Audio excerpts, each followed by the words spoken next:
Opa, então retomando a nossa aula, né? Continuando aí sobre cláusulas exorbitantes no contrato administrativo. A aula passada nós falamos ainda há pouco sobre a questão da indenização por parte do entendimento do Tribunal Superior do Trabalho, bem como do Supremo Tribunal Federal, tá certo? E agora, é claro, nós vamos falar sobre a quarta cláusula exorbitante, que é justamente a ocupação temporária de bens. Nós falamos ainda há pouco sobre algumas características, né, inerentes às cláusulas exorbitantes, bem como da rescisão unilateral do contrato. Agora nós vamos falar sobre a ocupação temporária de bens, que também é, na verdade, uma cláusula exorbitante. Então veja comigo na tela. Vamos lá.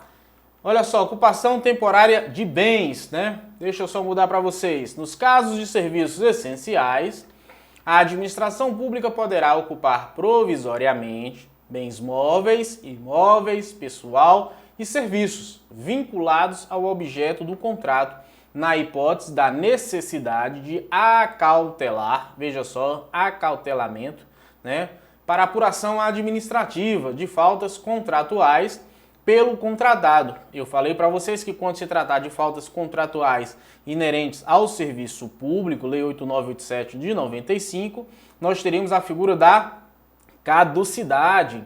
E quando a rescisão unilateral vier por conta do interesse público, nós teríamos a figura da encampação. Não cochila não, senão o cachimbo cai. Não esqueça desse detalhe. Pois bem, nessa ocupação temporária de bens aqui, em se tratando de quê? De serviços essenciais, professor, nós podemos fazer o quê? Ocupar tanto bens móveis, bens imóveis, fazer os de pessoal, nós falamos isso lá atrás também, né? A empresa deixou, na verdade, de pagar o seu pessoal, então, portanto, a administração vai lá e pega esse pessoal, recruta para prestar o serviço.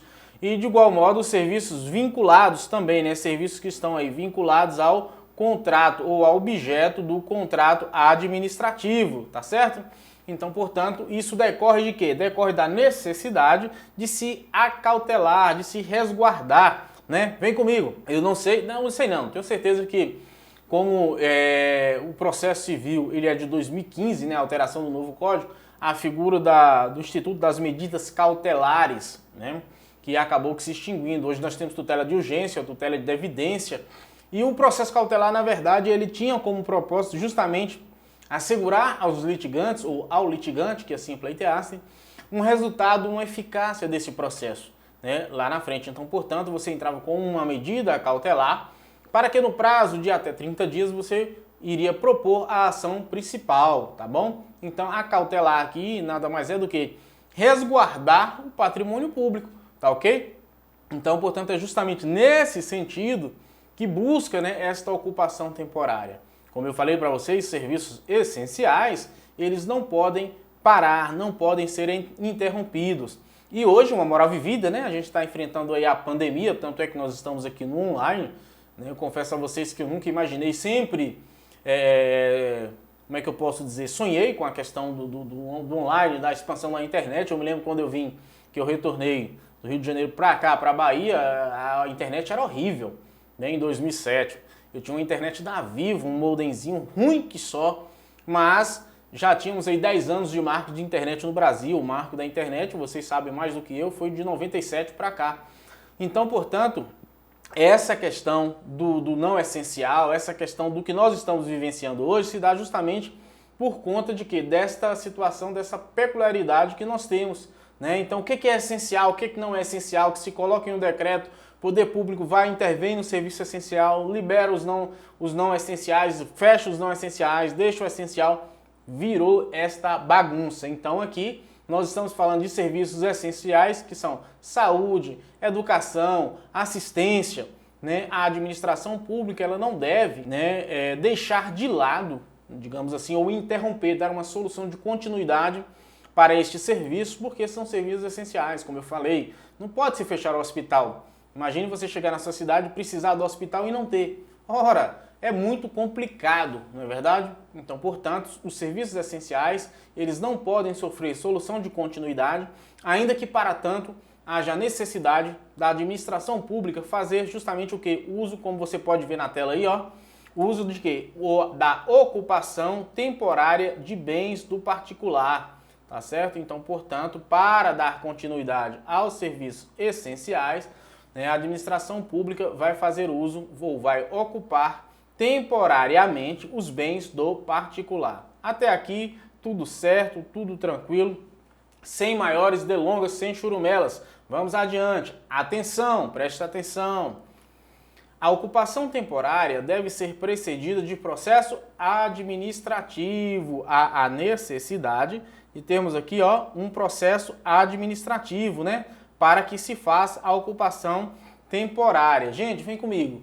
Nós sabemos que nem sempre isso é possível, né? Nem sempre há tempo hábil para que possamos fazer, digamos assim, um processo administrativo, com contraditório, com ampla defesa.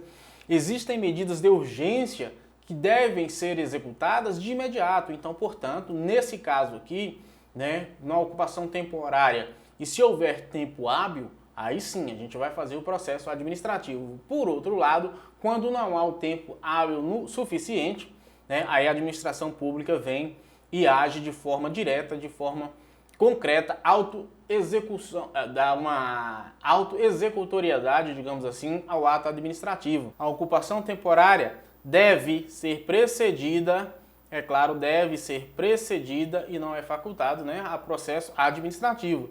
E por fim, é claro, em se tratando de medidas de urgência, em se tratando de medidas de urgência, o que acontece?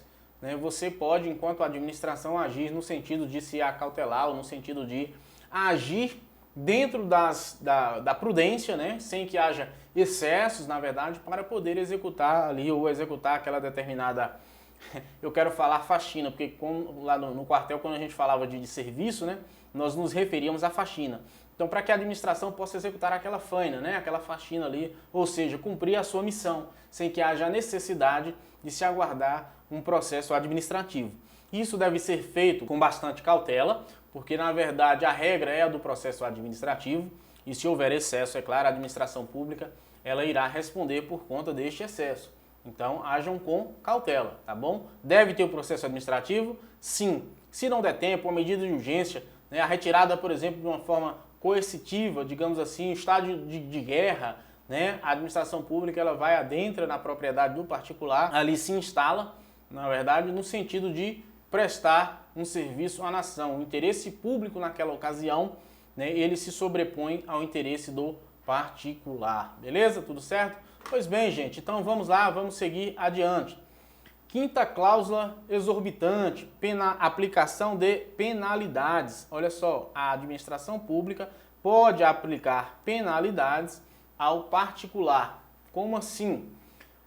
Para que haja, veja comigo, para que haja a aplicação de uma penalidade, há a necessidade de um processo administrativo, né? Quando nós estamos falando de punição, na verdade, nós temos o quê? O poder-dever. Então, assim, veja, foi até na nossa aula anterior, né, no online lá, o nosso colega Walter Ney perguntou, professor, em se tratando de uma sanção administrativa decorrente do contrato administrativo, nós teríamos a aplicabilidade do procedimento do poder disciplinar ou do poder hierárquico, na verdade? E eu disse que as duas estão num liame bem tênue, bem próximos uns dos outros. Ocorre que o poder disciplinar é o poder de império do Estado.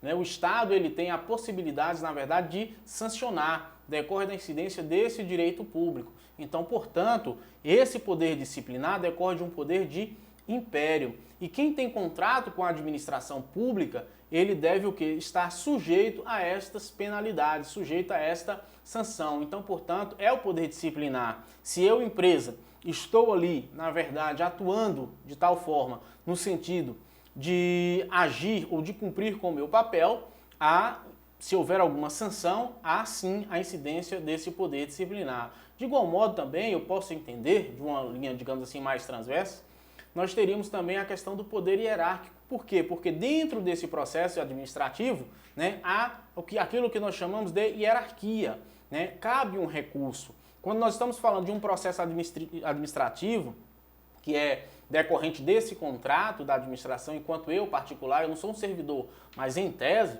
eu estaria englobado como um agente público, que eu falei para vocês, expliquei o conceito de agente público anteriormente. Então, na condição de agente público, na condição de contratado, eu sou um delegatário do Estado. Eu fui contratado pelo Estado, delegatário porque tem a lei de delegação, tá? Mas eu sou um contratado do Estado. Eu sou um particular prestando serviço para o público. Inclusive, se vocês forem olhar lá no parágrafo 6º do artigo 36 da Constituição, lá vai falar da responsabilidade objetiva, inclusive do particular, que está em colaboração com o poder público. Então, nesta relação contratual entre Estado e particular, nós temos a figura de quê? Nós temos a figura de um pacto celebrado, a figura do poder de império. E há um poder disciplinar aí. De igual modo, quando essa decisão sai desse processo administrativo, que é oriundo deste contrato administrativo, nós temos a figura do poder hierárquico. O poder hierárquico, na verdade, ele vem traçando as limitações, traçando as regências, né? É o que a gente fala de poder do recurso administrativo, recurso hierárquico, tá certo? O recurso hierárquico. Então, portanto, está justamente atrelado ao poder hierárquico que tem, digamos assim, eu diria um liame muito próximo com o poder disciplinar, de igual modo a sua aplicabilidade num contexto do processo, num contexto do contrato administrativo. E é óbvio que nós estamos falando de processo administrativo. Então, o poder disciplinar ele vai regulamentar estas situações. E dentre eles nós temos, como eu falei, a questão da avocação. Eu acredito que vocês já estudaram isso. A avocação que é enquanto superior hierárquico no processo, digamos assim, no processo administrativo, o processo está sendo julgado lá pelo secretário municipal. E aí, em grau de recurso, nós temos a figura do prefeito, né? O processo está lá tramitando pelo secretário, o secretário lá enrolando, porque não quer decidir, porque o cara da empresa é um amigo dele, e a decisão a ser tomada, a decisão correta ali vai de encontro ao pensamento do próprio secretário. O que ele faz? Ele simplesmente enrola, fica ali mastigando mingau. O prefeito, fazendo uso da avocação, que é um poder hierárquico, que é inerente ao poder hierárquico, vai fazer o quê? Vai avocar aquele processo administrativo dali e trazer para si e concretizar ou aplicar, digamos assim, a pena devida, a pena correta. Então, portanto, perceba que há uma estreita ligação do poder hierárquico com o poder disciplinar que está justamente incidente do que nós estamos tratando, que é o contrato administrativo. Então, vejam que nessa seara toda nós temos tanto o poder disciplinar quanto o poder hierárquico aplicado, é justamente nisso aí. E para se culminar, né, com a aplicabilidade de uma sanção, tem que ter o processo administrativo, tem que ser precedido. Por quê? Porque aqui nós vamos discorrer, né, ou melhor dizendo, vamos adentrar em um outro princípio constitucional, que é justamente o princípio constitucional do contraditório e da ampla defesa, né, que está lá o devido processo legal, contraditório e ampla defesa, inciso 54, processo legal, inciso 55, princípio do contraditório e da ampla defesa do artigo 5º da nossa Constituição Federal. Então, portanto, é regra, né, são princípios comezinhos de direito que devem se observar. E se não houver a observância desses princípios constitucionais, o que vai ocorrer? Vai ocorrer a nulidade do processo administrativo. Eu agora, por exemplo, estava trabalhando, essa semana passada, em cima de um processo administrativo ambiental. A empresa, na verdade, o meu cliente, ele foi autuado, né, pelo órgão ambiental, pela fiscalização ambiental, isso em 2015. E em 2016 houve, né, a instauração, houve o auto de infração. Em 2016 ele pagou a multa, foi condenado, né, na verdade pagou a multa. E o que aconteceu?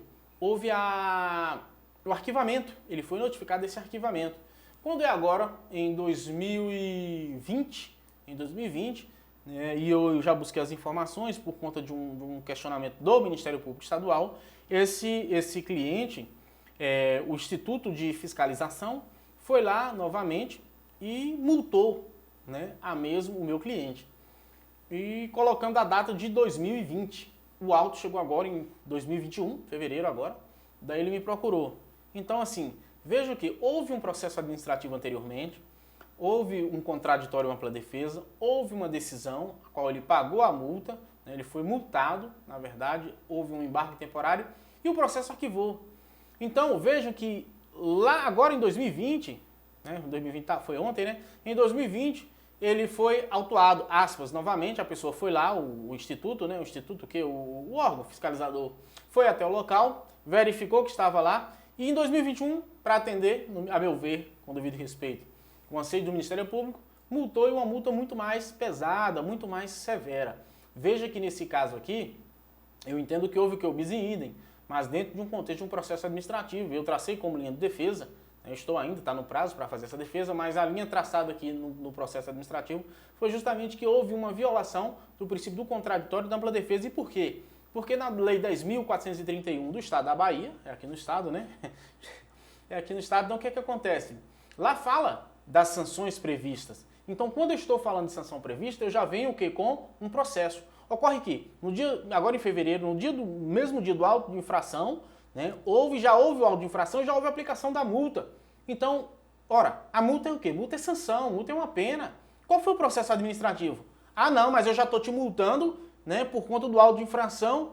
Mas e se eu for discutir a questão da legalidade do auto, como eu tenho argumentos para discutir então? Aí você já me multou, já aplicou a sanção. Isso, em tese, eu acredito que seria um juízo até de exceção, não sei se nós poderíamos aplicar dessa forma, mas o contraditório ampla defesa não existiu, ainda que se foi me facultado a oportunidade para eu me manifestar, mas se já houve a multa, então a casinha já está pronta. Na verdade, não se construiu, não se dialogou nesse processo administrativo, que para mim, com devido respeito, né, com os cacos jurídicos que eu tenho, há aí sim o que? Há justamente uma, digamos assim, violação do princípio constitucional, primeiro da legalidade, segundo do contraditório, da ampla defesa, sobretudo do devido processo legal, porque já traz o auto de infração, já vem com a multa. Aqui, observe como eu falei para vocês, que para que haja, veja na tela, para que haja aplicação da penalidade do processo administrativo, o que vai acontecer, gente? Tem que haver a precedência ou a instauração pretérita de um processo administrativo, não é verdade? Então, assim, não houve o processo administrativo, houve o auto de infração, tá certo? Seguido de multa. Então, portanto, multa é uma sanção. É como não, né? Na verdade, já se aplicou a sanção, já deu a sentença. Em tese, veja comigo, ó, em tese, caberia o que aqui tão somente um recurso administrativo. E é justamente esse recurso administrativo que nós temos a figura do poder hierárquico, né? Eu queria falar aqui já outra coisa, poder normativo, do poder hierárquico, de igual modo o poder disciplinar. Tudo certo então, gente? Só para que vocês possam compreender, vamos para a tela comigo, vejam mais aí adiante. O prazo de defesa, em regra, de 5 dias úteis. O prazo de defesa no processo administrativo, antes da sanção, 5 dias úteis. Salvo nas hipóteses de aplicação da declaração de inidoneidade, que nesse caso, em se tratando de inidoneidade, o prazo passa a ser 10 dias úteis. Vem comigo. Veja bem. Então, portanto, primeiro passo, para se punir a empresa, tem que ter um processo administrativo, ok? Ok.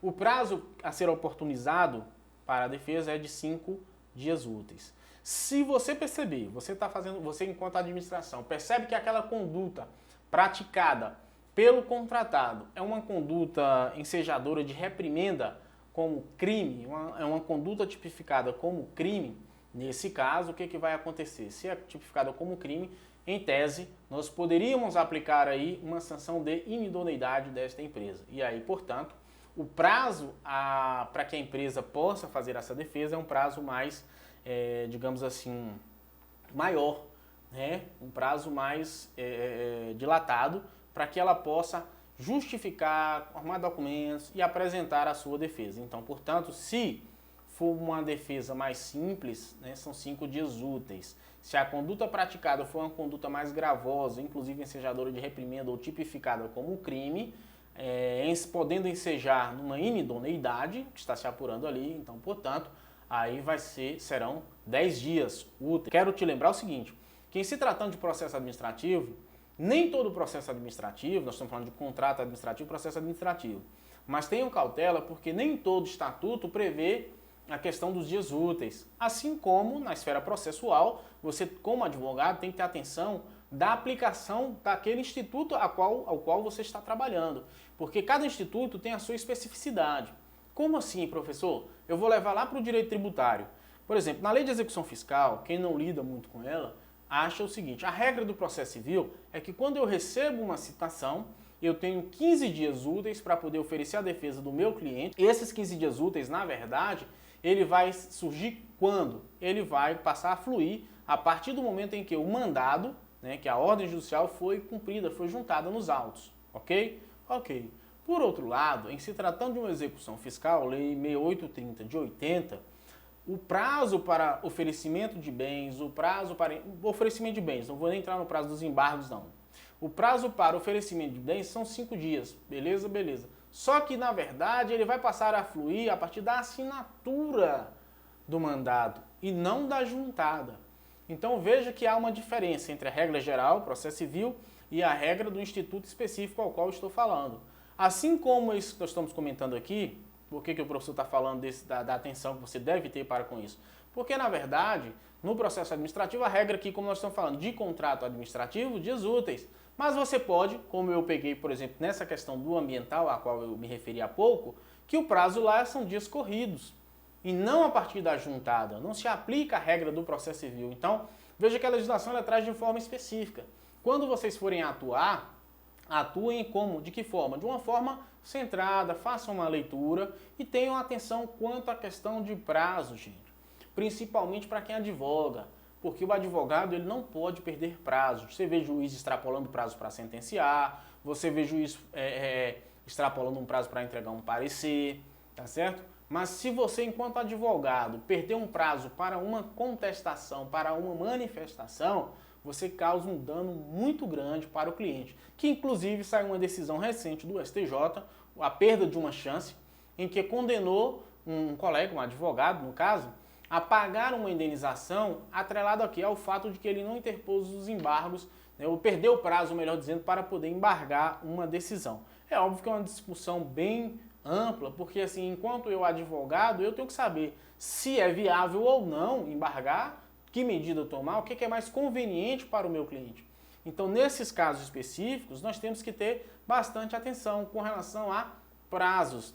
Se é em dia útil, se são 5 dias, se são 10 dias, tá bom? Fica aqui a minha deixa, porque cada instituto traz no seu corpo, via de regra, prazos diferenciados. E aqui no nosso caso, contratos administrativos, 5 dias, regra geral. A exceção quando houver a possibilidade de se aplicar uma multa, ou melhor dizendo, quando houver a possibilidade de se declarar a inidoneidade da empresa, levando em consideração que essa empresa, o fato por ela praticado foi um fato tipificado como conduta criminosa, e eu, por exemplo, estou com um processo pendente justamente para emitir um parecer sobre essa circunstância, porque a empresa, numa licitação inclusive, a empresa ela sofreu uma sanção, eu vou até explicar um pouquinho mais adiante, e em decorrência disso houve um impedimento para contratar. E aí é suspensão temporária, é uma suspensão de contratação, é uma declaração de inidoneidade, a depender da penalidade. Então cada um tem um entendimento diferenciado, quer seja do Tribunal de Contas da União, quer seja do Superior Tribunal de Justiça. Por hora, vamos nos ater aqui à questão dos prazos. Dias úteis, não se esqueça, 5 dias, regra geral, 10 dias, quando for o caso da aplicabilidade,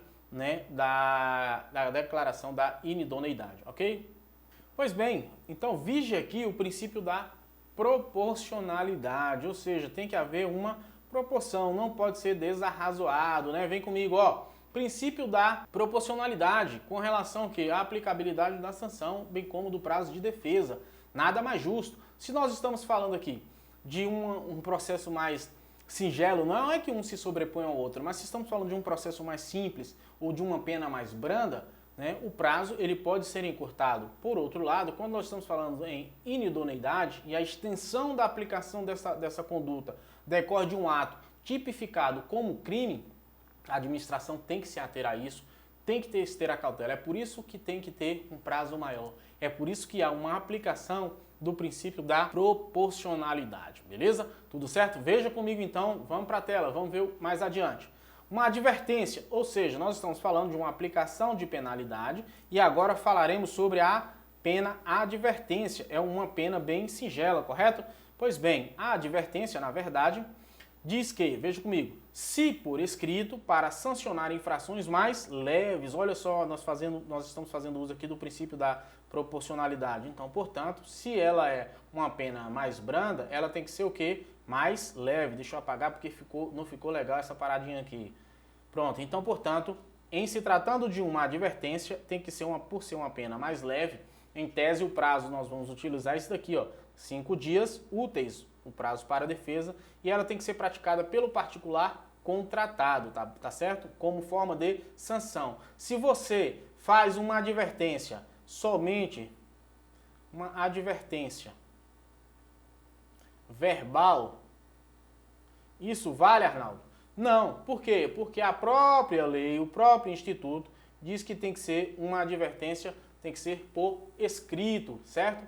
Então, portanto, não aplique uma advertência, né, digamos assim, ao contratado de forma verbal. A administração pública, ela trabalha de forma escrita, preto no branco, branco no preto, tá bom? Tem que estar registrado. Não tem aquela de que, porque eu falei, porque eu avisei. Não, negativo, gente. Escreva, faça um processo simplificado, entendeu? Tudo bonitinho. Se quiser oportunizar e dar o contraditório, estabelecer o contraditório ampla de defesa, também faça. Ainda que a pena seja singela, ainda que a pena seja de 1 dia de suspensão, 2 dias, mas sempre trabalhe pautado, né, digamos assim, dentro da legalidade e de forma escrita. Tudo bem, então? Vamos lá, então, mais adiante. Então, é isso. Nós vimos a parte de advertência, né, que é uma das penalidades, e na nossa próxima aula aqui, a gente já volta, né, justamente para falar das demais sanções. Vejo você daqui a pouquinho. Até lá, aqui é assim, pai bola, e vai.